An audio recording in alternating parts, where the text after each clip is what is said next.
Cyrus, I can't. I'm sorry. Wika ni Lorena ang lumuhod na sa likuran ni Cyrus at niyakap ito na mahigpit. Can't you see I'm doing this for you? Stay away, Lorena. Stay away. Saad ni Cyrus sa tulo ng tulo ang luha. Hindi ko kaya.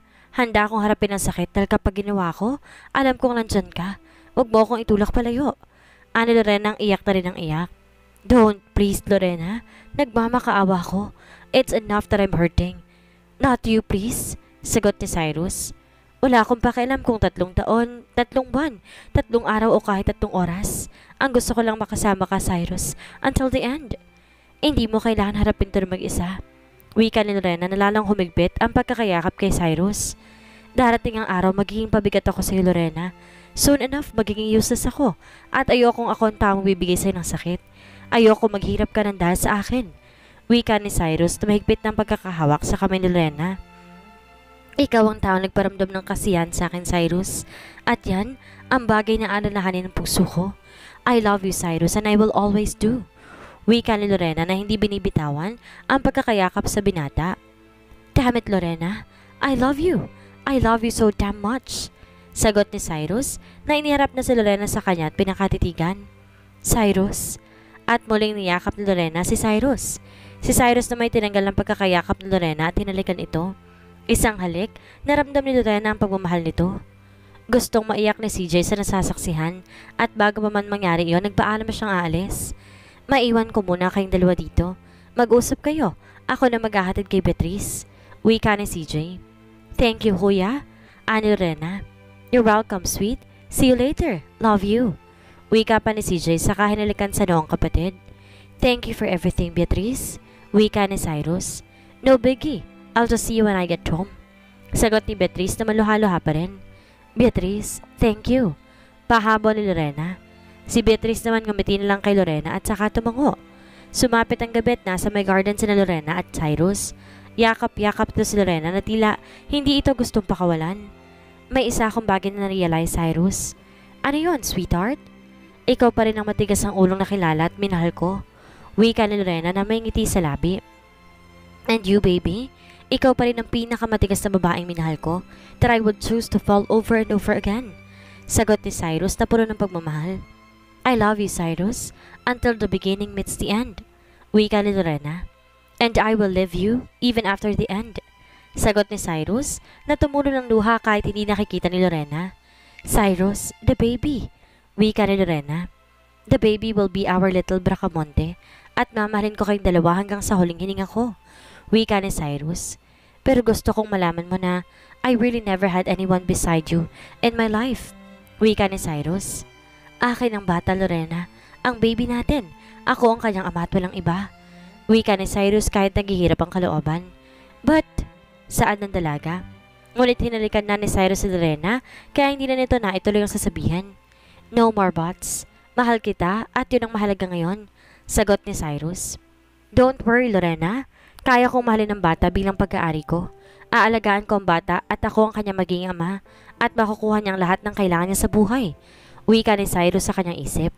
Cyrus? Ani Lorena? Sagot ng binata. The amyotrophic lateral sclerosis. Totoo ba talaga? Wala na ba talagang gamot para sa sakit na yon? Yes.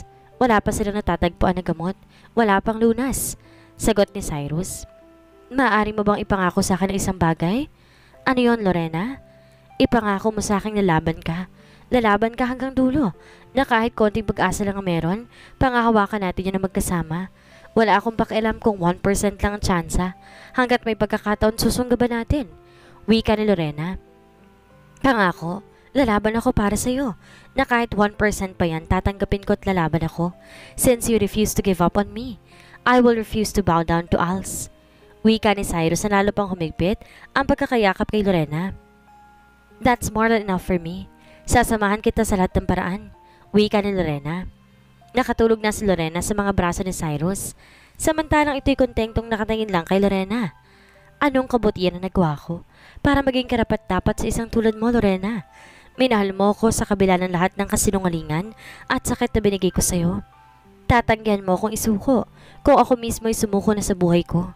Alam ko hindi na ako magtatagal pero ganito ka, sa tabi mo. Nakakontento ko dahil may madadala ako kapag nawala na ako.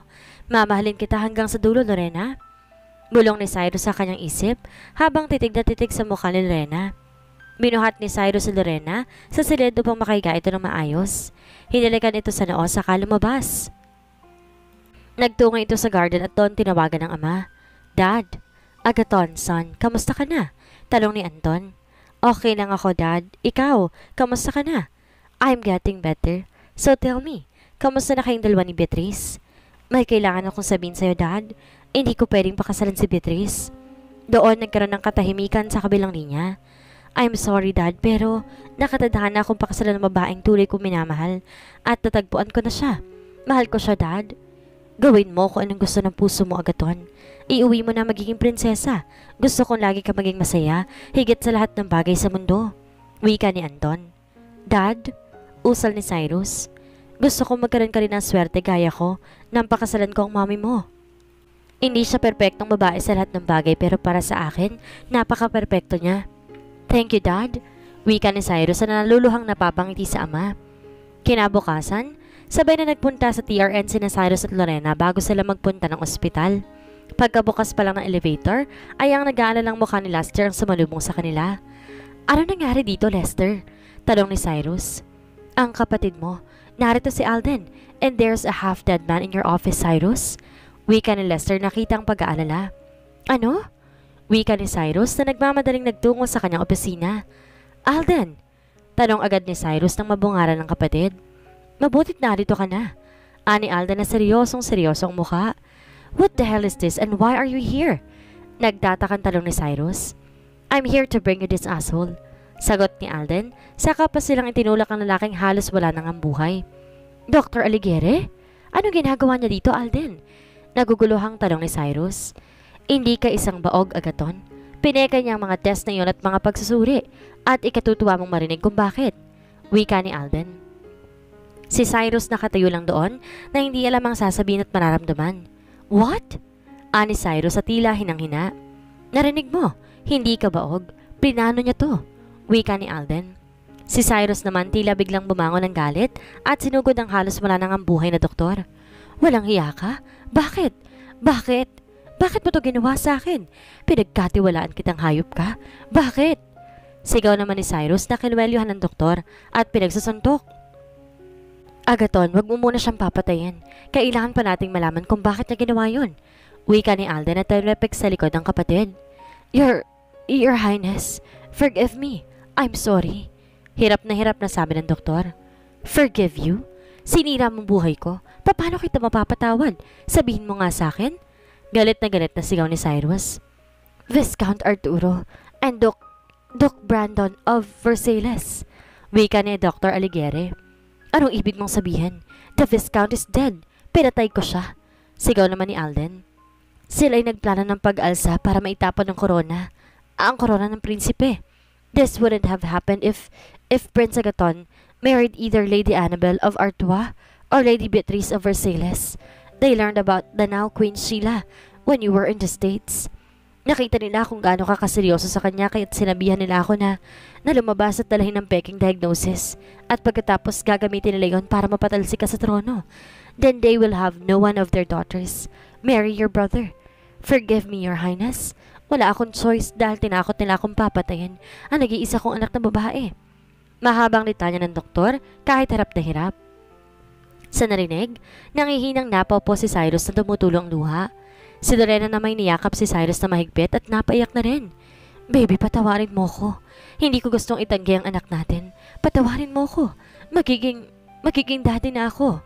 Wika ni Cyrus habang umiiyak sa harapan ni Lorena. Shh! Hindi mo kailangan humingi ng tawad. Hindi mo kasalanan. All these years naniwala ka sa kasinungalingan. I love you. Me and our baby loves you. Sagot ni Lorena ang umiiyak din. Doon naman pumasok si Beatrice sa opisina ni Cyrus. Magpapaalam itong uuwi na ng Pransya. Gulat may napayokod si Beatrice na makita ang hari na naroon din sa opisina ni Agaton. Your Highness, I'm sorry. Hindi ko alam na narito po kayo. Wika ni Beatrice at bahagyang lumuko dito. Napatingin dito si Cyrus sa tila punong-puno ng galit. Agad itong tumayo at pinunta ng dalaga habang ang kanang kamay na ilagay nito sa leg ni Beatrice hanggang sa naitulak ito sa dingding. Ikaw! Ani Cyrus. Agaton? Why? What's wrong? Wika ni Beatrice na nahintakutan at sa nakikita kay Cyrus. Did you plan all this with your good-for-nothing father? Sagutin mo ko, Beatrice. Sagutin mo ko. Makapangyarihang sigaw ni Cyrus. Ano bang sinasabi mo? Nasasaktan ako. Hindi ako makahinga, Agaton. Hirap na hirap humingang ani Beatrice. Cyrus! Sigaw ni Lorena na agad namang inawat si Cyrus. Let go of her, Cyrus, please. Wika ni Lorena na hinawakan ng braso ni Cyrus habang titig na titig sa mga mata nito. Damn it! Ani Cyrus sa sinuntok ang pader bago binitawan ng leg ni Beatrice. Nang mabitaway napalhod naman si Beatrice habang nilalahid ng ubo dahil naubusan siya ng hangin. Lady Beatrice of Versailles, ipapaaresto kita dahil sa pagtataksil. Kulin siya. Ibabalik natin siya sa France. Ani Alden na walang mababakas na emosyon para sa dalaga. Your Highness, ano bang nagawa ko? Bakit mo to ginagawa? Litong-litong sagot ni Beatrice habang umiiyak. Ang iyong amay gumawa ng hindi mapapatawad na pagtataksil at meron kaming grounds na bahagi ka nito. Wika ni Alden. No! Hindi gagawa ng ganyan ang ama ko. Siya ay isang malakas na kalyado ng royal family. Wika ni Beatrice. Too strong, I believe that he wants to get it. I'm sorry, Beatrice. Magkaibigan tayong tatlo simula bata pa lang. How I wish na hindi na lang ganito nangyari. Formal na sagot naman ni Alden. Wala akong kinalaman sa pagtataksil. Kailangan mong maniwala sa akin, Agaton? Pakiusap, sabihin mo sa kanila.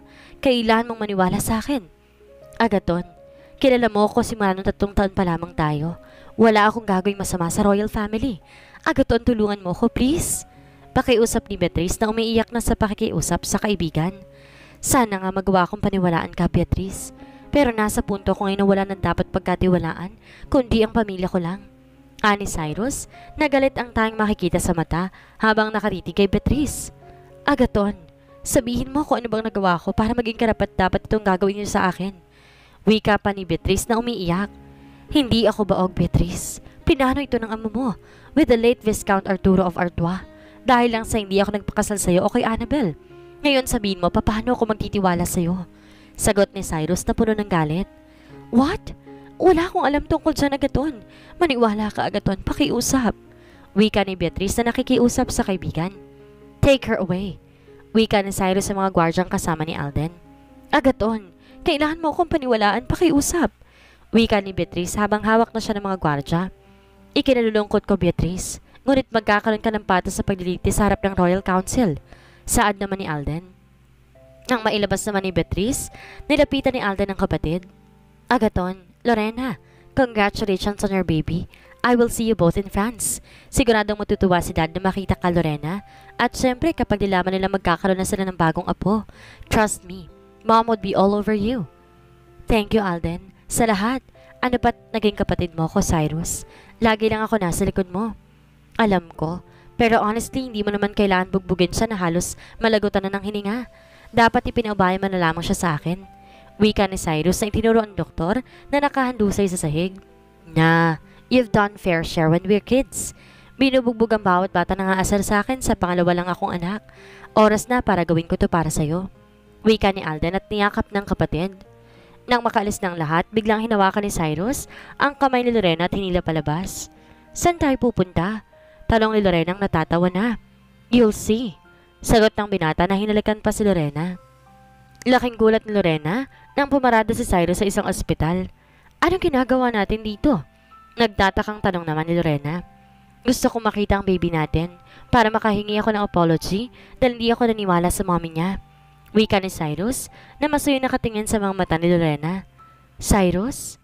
Ani Lorena na napaluha sa sinabi ni Cyrus. Nang makapasok, nagpagawa agad ng ultrasound si Cyrus para kay Lorena. Tumatawang naluluha si Cyrus na makita ang bata kahit na napakaliit pa lamang nito. Hi baby, ako ang daddy mo. Gusto kong humingi ng sorry dahil sa pagdinay ko tungkol sa'yo. Hindi ko lang naisip na magkakaroon pala ako ng pagkakataon. Alam mo, mahal na mahal ka ni daddy. Gaya ng kung gaano ko kamahal si mommy mo. Aalagaan kita hanggang sa huling hininga ko. Pero kailangan mong lumaki agad baby at kailangan mong maging malakas para ikaw mag-aalaga sa mommy mo kapag wala na ako. Ikaw ang blessing na hindi ko naisip na darating. Wika ni Cyrus na umiyak sa harap ng monitor habang hawak ang kamay ni Lorena.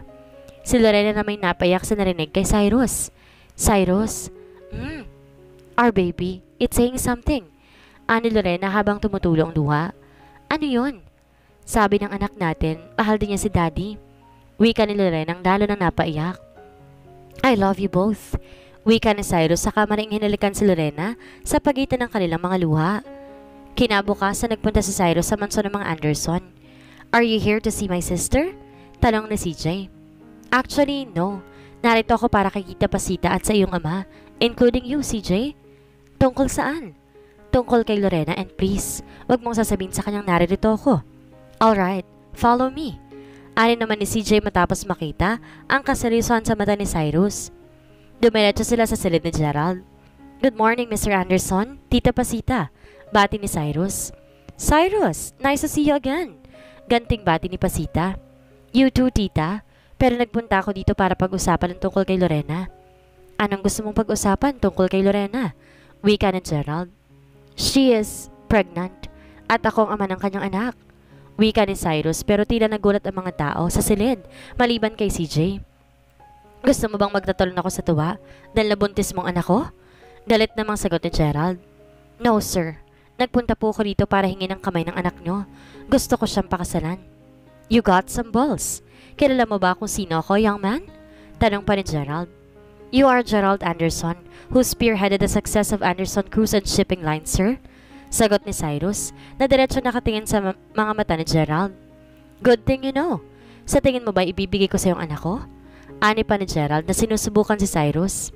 Yes, sir. Hindi mo ba inisip na masyado kang mayabang para harapin ako? Hindi, sir. Pero alam kong kaya kong bigyan ng magandang buhay ang anak mo, na hindi na niya kailangan magtrabaho sa buong buhay niya, maging ang aming anak at ang kanyang anak na darating pa. Matapang naman sagot ni Cyrus. At sino ka para magawa yon? Agaton Hunter Bracamonte, Prince of France and also the CEO of Thompson Records and Network, applying to be your daughter's husband, sir. Wika ni Cyrus na hindi nagpapasindak sa ama ni Lorena. Hindi man nagpapahalata na impress si Gerald sa binata. Hindi dahil sa kung ano meron ito kung hindi sa tatag ng loob ng binata para humarap sa kanya. At sa tingin mo ba, ibibigay ko siya sa'yo dahil lang sa kung anong meron ka? Hindi po, pero alam kong kaya ko siyang pasahin. Ang iyong anak na babae hindi sumuko sa akin. Nagturo sa akin ng maraming bagay at naging mas better pa ako dahil sa kanya. Hindi naman sa kailangan niya ako para magkaroon ng magandang buhay. Pero baliktad to. Kailangan ko siya sa buhay ko. Siya ang lifeline ko. Binigyan niya ako ng lakas para lumaban sa nalalabi kong buhay. Magpapakatotoo na ako sa iyo, sir. 3 taon na lang natitira sa akin. Meron akong ALS.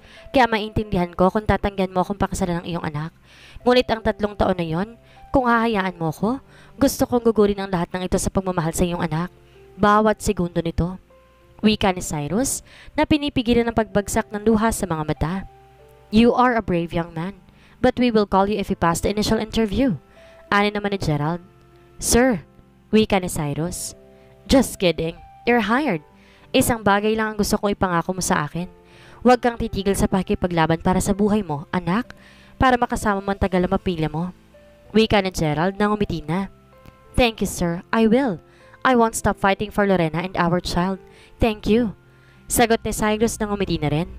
Isatawag mo pa ng sir, you're fired. Call me dad from now on. Thank you, dad. Thank you. Wika ni Cyrus na maluha-luha na. You're welcome.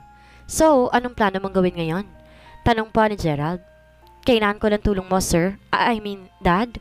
Dadalhin ko siya sa Paris at gusto kong andun kayong lahat. Hindi mo ba napansin na nakastuck na ako ngayon sa kama ko? Alam ko ang tungkol sa iyong masara ng kondisyon, kaya inihanda ko ng aking pribadong plano sa lahat ng kagamitang medikal na maaaring kailanganin mo. Meron din akong 3 royal doctor na nakasakay, 2 cardiologist at 1 surgeon kung sakali. Kasama ko rin ang 3 nurse para tulungan ka. Si Gerald na may napatawa ng malakas sa mga naririnig sa binata. Damn boy! Bago ka pa man humarap sa akin, kumpiyansa ka ng papayag kung ibigay sa iyong anak ko. Naplano mo ng lahat. Wika ni Gerald na tawa ng tawa. Sorry, Dad. Sagot ni Cyrus at tila napahiya. Don't be. Maaaring mayabang ka sa lahat ng ginagawa mo pero alam ko, gagawin mo talagang lahat para sa anak ko. Fine, fine. Sasamahan kita. Sagot ni Gerald na natatawa pa rin. One more thing. Ani pa ni Cyrus. Cyrus, don't you think you're already abusing my generosity? No, sir. This one is not a request. I also need you to come with us. May pusong naghihintay sa'yo sa Paris bukas pagkatapos natin mapunta.